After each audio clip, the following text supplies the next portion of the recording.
I am powerful. I am loving. I am capable. I am able to do all the things I've ever thought of doing.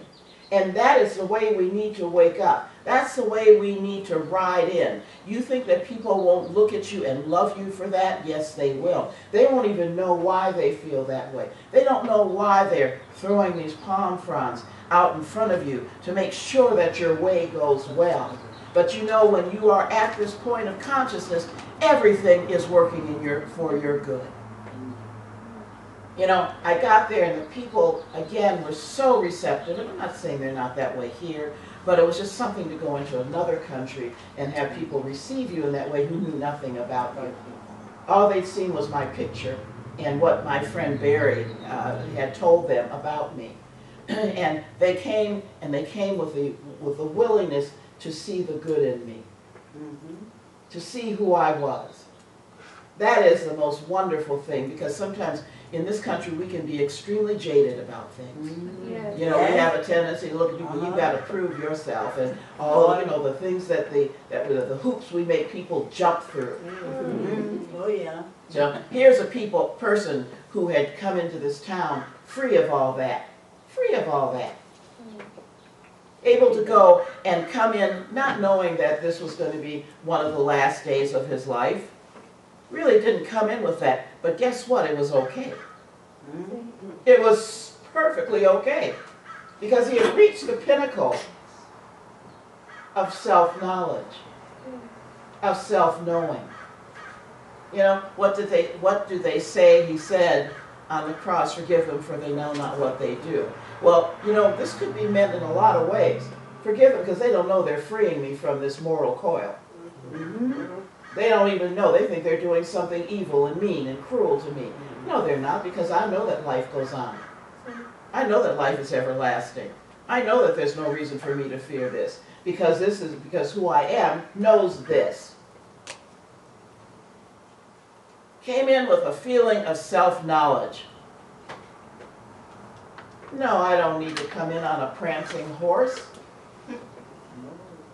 I can come in on a donkey. I can come in on foot. I can come in anyway, because once you know who you are, does it really matter about the things outside of you? No.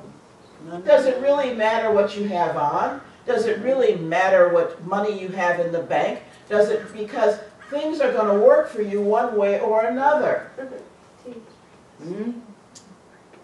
You know, I wanted to go to Australia, but I had not personally provided a way for me to get there. And guess what? Called me and said, "We got a ticket for you. Got a ticket for you. You're going to stay at our house." I could not have been more at home in my own home. They treated me better than I treat myself at home. Should have think about that. How do you treat yourself?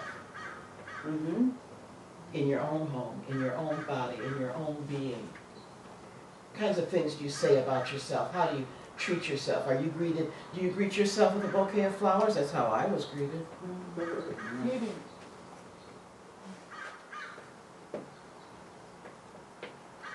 There's a new freedom that needs to happen. The freedom is within you.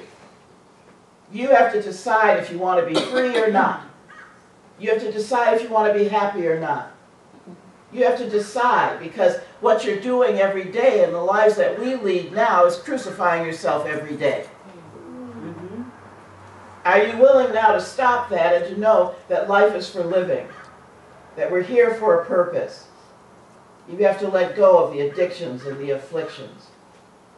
You have to let go of all the things that would ever hold you back and realize that they are self-done, that you have done this to yourself. When you can wake up on that day and make that victorious march, when you can look at yourself and say, "I'm okay, I like who I am," guess what? You have reached a point of freedom. And that's all this story was about. It was about the fact that here is this person who had decided finally to let go of all of the don't want to say another word, but I am not above using those words.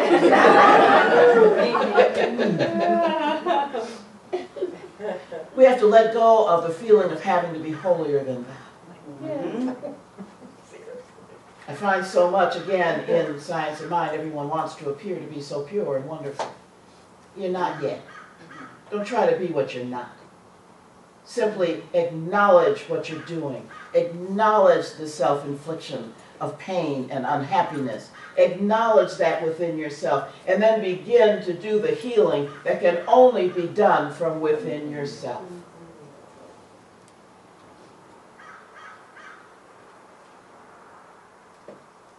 You go out of here this morning, I want you to go out and untether your donkey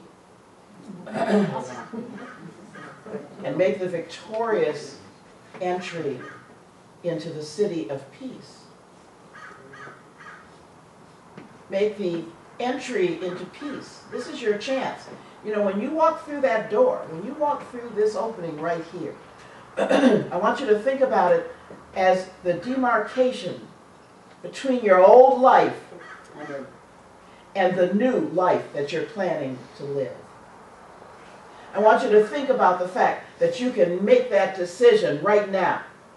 That you can decide, I'm giving up all of that other stuff. You know, when you see things going on and you see people in turmoil, learn how to walk away. Let them have their stuff if they need it. Let them have it. But you walk away. Let it go. I want you to think about the things that you do in your life that make other people's lives difficult. And we all do it. Because we have standards for people. We have expectations of people. I want you to stop it. I want you to look at everyone who's on the same level with you, trying to work through their stuff, and offer them in your heart your support. Everyone you see, I want you to say, I care about you. I care about what's happening to you. But I know you have the power within you to take care of this situation. That's having faith. Having faith is not looking at your friends who are under affliction or under addiction and saying, oh, poor you. It is looking at them and saying, I know the truth about you. I know you're able to get through this one. I'm not feeling sorry for anybody at this point because I know that everyone has the power within them to do whatever they need to do. It is my job to awaken that. It is my job to make you aware of that.